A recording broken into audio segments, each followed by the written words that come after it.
Soutenu par Wall Street qui salue les résultats des banques américaines, le CAC renoue avec le seuil des 4800 points. L'indice phare de la place parisienne clôture donc en hausse de 0,51% à 4810 points avec un petit peu plus de 3 milliards d'euros échangés.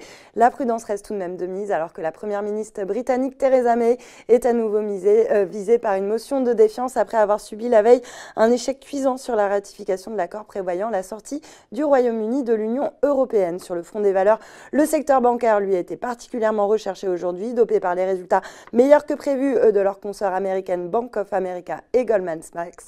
En tête du CAC, on retrouve Société Générale et Crédit Agricole qui s'adjugent respectivement 4,15 et 3,92%.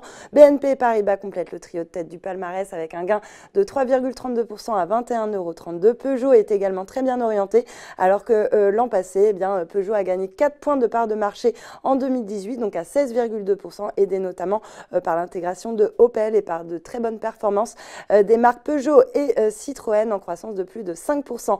En nette hausse à la mi-séance, Engie n'aura finalement pas profité de la note de Crédit Suisse qui confirmait son conseil à l'achat sur l'énergéticien en vue de la publication des comptes annuels dans un peu plus d'un mois. L'objectif de cours est ajusté à la hausse et passe à 16,10 € sur un potentiel de hausse proche de 20%.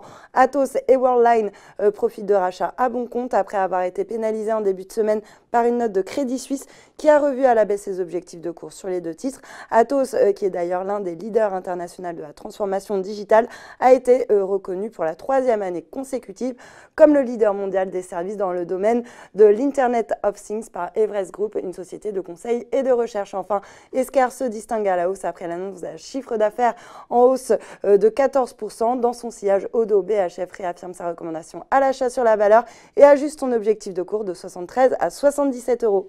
Voilà, c'est tout pour ce soir, mais n'oubliez pas, toute l'actu éco et finance est sur Boursorama.